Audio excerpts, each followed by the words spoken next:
Hola, para todos deseo bendiciones. Hoy domingo de resurrección vamos a hablar 3 puntos: diabetes, fe y milagros. ¿Qué es la diabetes? La diabetes es la pérdida del automático que controla tanto la grasa como el azúcar circulante. ¿Y qué consecuencias trae? Inicialmente que las grasas se elevan, sobre todo después de comer, silenciosamente al principio, se depositan y aumentan el riesgo de enfermedad cardiovascular, es decir, hipertensión, accidente cerebrovascular, ACV e infarto. Ya que acá hablamos de infarto, conviene recordar que en la mujer el infarto suele ser silencioso y confuso, porque no duele la mandíbula o el brazo izquierdo o el pecho, sino que se expresa como un malestar estomacal. Así que, amiga que me escucha, si usted en algún momento teniendo una historia familiar de enfermedad cardiovascular o diabetes tiene un malestar estomacal, acuda a la emergencia más cercana y diga que tiene un infarto. Aunque no lo tenga, aunque no lo sepa, pero así obliga a que la estudien. Si no, se va a confundir con una gastritis, una dispepsia y la mandan a su casa con antiácidos. Ha ocurrido. ¿Qué otra consecuencia puede tener la pérdida del automático que controla grasa y azúcar? Que tardíamente, años después de que las grasas están alteradas, comienza a alterarse la glucosa. Y la glucosa al alterarse se eleva y da los síntomas que se llaman poliuria, mucha orinadera, polidipsia, la persona tiene sed constantemente y bebe líquidos, debilidad, porque al no tener uso de la energía de la glucosa se debilita, y pérdida de peso, porque ha perdido enormes cantidades de agua. Pero hay unos síntomas que son mucho más tempranos, más silenciosos y, si se quiere, más peligrosos. Como por ejemplo la pesadez postprandial.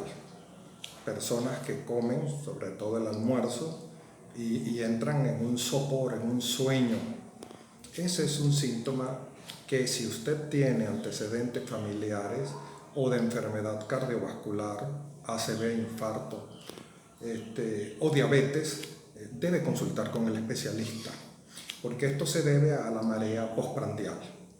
En ocasiones inclusive está detrás de esos accidentes increíbles que no tienen explicación que ocurran, generalmente entre las 2 y las 5 de la tarde, en donde simplemente el paciente se duerme con los ojos abiertos tras el volante y colisiona contra cualquier cosa. Así que esto se puede evitar. Resumiendo, la diabetes comienza muchos años atrás con los trastornos de las grasas y sus complicaciones de enfermedad cardiovascular, y por eso no es raro que cuando le diagnostican la elevación de azúcar ya tiene hipertensión, o ya le ha dado infarto, o ya ha tenido ACV o parálisis facial solamente. Otro espectro dentro del espectro del ACV. Así que si usted tiene una historia de diabetes y comienza a subirse las grasas, no tome solo pastillas para bajar los triglicéridos o el colesterol. Consulte con un especialista para que trate usted la causa del problema, la verdadera razón de por qué están subiendo los triglicéridos y las grasas. Vamos pues ahora al segundo punto, la fe. La fe, en el sentido que nos interesa, es cuando la persona cree en algo o en alguien, pero no solamente cree, sino que confía completamente, totalmente. La física cuántica constata que el pensamiento influye sobre la materia. Nuestro cuerpo es materia y se afecta por lo que esperamos, por nuestras expectativas, nuestros deseos o nuestros miedos. Si tomamos un pedazo de materia, el que sea, y lo vamos desmenuzando hasta que no podamos más, vamos a tropezar con el átomo. Por años se pensó que el átomo era el pedacito de materia más chico que había. Pero la era atómica nos mostró que podía romperse, que en el proceso liberaba inmensa cantidad de energía que se puede utilizar para la construcción o para la destrucción, y que aparecían unas partículas más chicas por debajo del átomo llamadas subatómicas. La ciencia continuó estudiando y desmenuzando las partículas hasta que obtuvieron el quark. El quark es un pedacito de materia tan chico que es casi energía. Y en el proceso se descubrió que el pensamiento tiene un enorme poder sobre el quark. Estudiando las propiedades del quark, los científicos observaron que el quark tendía a comportarse según las expectativas de quien lo observaba. Si un grupo de científicos había teorizado que el quark iba a brincar a la derecha, por decirlo así, el quark terminaba brincando a la derecha. Pero si otro equipo tenía la teoría de que realmente brincaba a la izquierda, el quark terminaba brincando a la izquierda. Les llevó a concluir que el quark respondía a las expectativas de quien estaba observando. Es decir, que ese pedacito de materia hacía lo que uno esperaba que hiciera.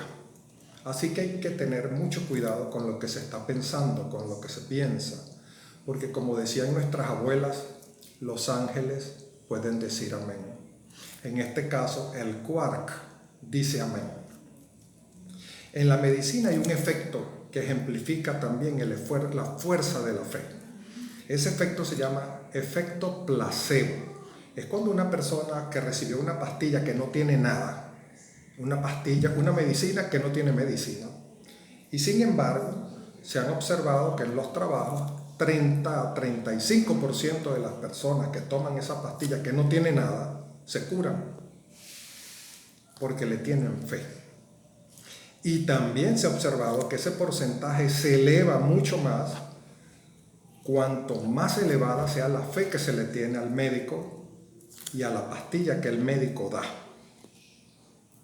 De tal manera que la fama del médico influye en la curación del paciente en la medida de que el paciente cree y tiene fe. Jesús pronunciaba al final de casi todos sus milagros una frase. Generalmente decía, tu fe te ha salvado, tu fe. Es decir, que sanabas no solo por él, sino por la fe que habías puesto en él. Y ese es el efecto del quark. La física cuántica nos lo ha demostrado. Pero él también dijo, nadie es profeta en su tierra. Algo parecido a esto. ¿Por qué? Porque cuando él estuvo en Nazaret, de donde él era, el nazareno, hubo muy pocos milagros debido a la incredulidad de sus coterráneos. De tal forma que la fe, si se tiene o si no se tiene, da resultados totalmente diferentes. Pero la fe es un ingrediente determinante en la recuperación de la salud, y la fe la debe tener el paciente y la debe tener también el médico. El tercer elemento que vamos a rápidamente analizar es el milagro. Según el diccionario de la Real Academia de la Lengua Española, un milagro es un hecho no explicable por las leyes naturales y que se atribuye a la intervención de origen divino. Pero también es lógico pensar que en la medida en que se avanza la ciencia, podemos encontrar algunas explicaciones racionales. Tomemos, por ejemplo, la concepción inmaculada de María, que quedó embarazada del Espíritu Santo y siguió siendo virgen. Eso en aquel tiempo era imposible que se pudiera entender. Pero hoy, gracias a la inseminación artificial, tenemos algo de luz, porque una mujer puede efectivamente quedar embarazada sin tener sexo. Y si seguimos con este mismo ejemplo, gracias a la clonación, podemos entender cómo Jesús, a pesar de ser hijo de María, una mujer, es Dios. Y es uno con el Espíritu Santo, su Padre, pero es uno también con Dios Padre. Todavía le falta la ciencia para entender bien estas cosas, pero la clonación nos permite entender cómo no se pierde la naturaleza puramente paterna con la clonación. Ahora que sabemos cómo el pensamiento influye en la materia, que el quark y la fe nos pueden explicar la naturaleza de los milagros. Y mientras nosotros aprendemos a dominar estos elementos milagrosos, a la diabetes la podemos mantener bien controlada con el uso inteligente del glucómetro y los ajustes terapéuticos acertados. Consulte con su especialista, consulte con su médico, pues como dice el dicho, a Dios rogando y con el mazo dando. Ha sido un gusto poder compartir con todos. Bye bye, hasta luego.